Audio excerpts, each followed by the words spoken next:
Hello लोगोफोर आंनिबो गोदान video आरोबाव नोंथांमोनखौ फिन खनसे बरायहरनाय थाबाय।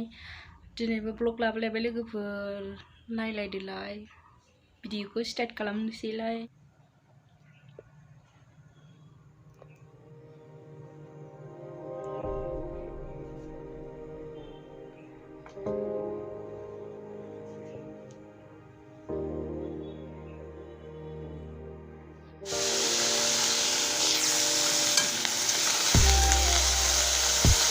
आं दाउ बेदराव बारा थाव होआखै, बारा थाव जानो हाया आङो। एसेल' थाव होनानै बानलु होनानै ओरैनो सिम्पोल ओरैनो एवबाय आरो।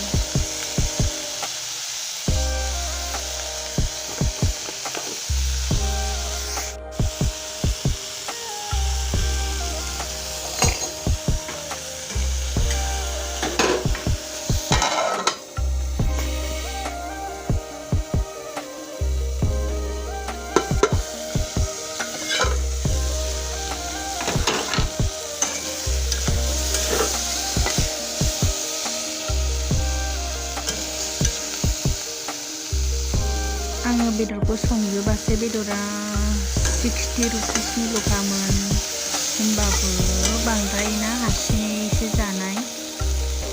खावसे दोनबाय आङो, ओमफ्राय खावसे संबाय। 60 रुपिसनियानो खेबनै जाबायना, हारसिङैल' जानाय।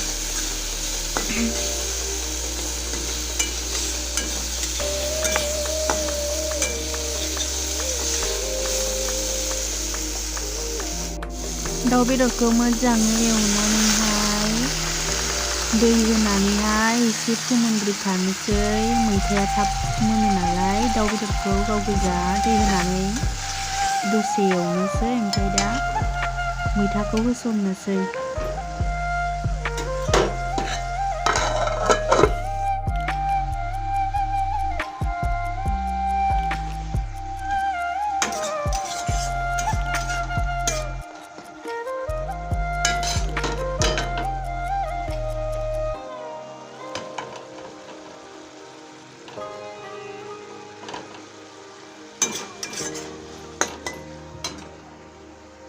मैथा गोखा, मैथाखौ होनानै लाखानोसै।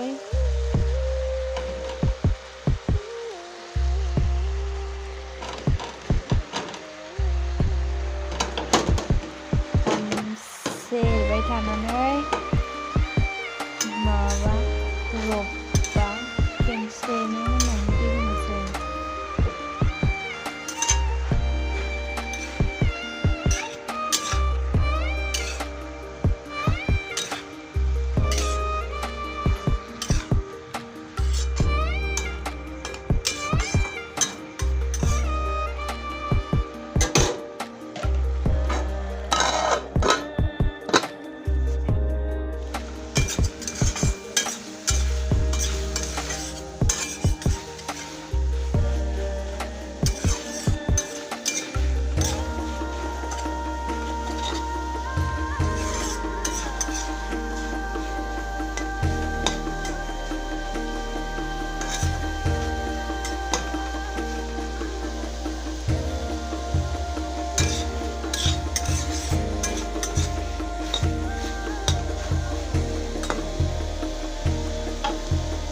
रबबायहाय आरामनो, एबारावहाय दै होजासिगोन।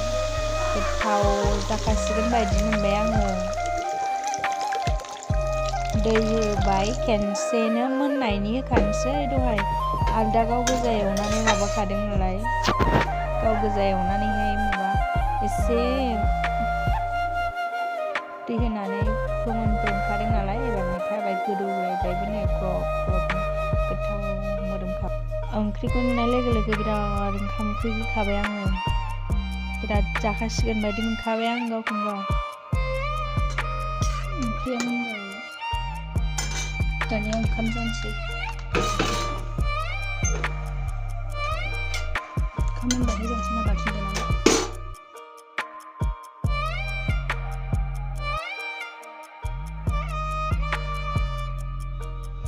नाय गोथावल' नुखाबाय जानोसै आं, जि गोथाव जाखासिगोन बायदि मोनबाय आङो।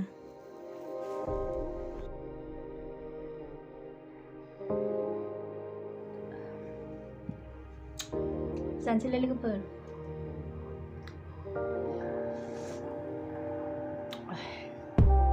टेस्टिखानो।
मैथा बांगाल। नोंसिनिजों मा होनो? जोंनिजों मैथा बांगाल होनो। मैथा गोखै नङा आरो बे एसे गोखा खैसिब जानो गोथाव। मैथा बांगाल बिराद गोथाव मोनथारो।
बार'थानि ओंखाम जानायानो 2टा जालायखादों।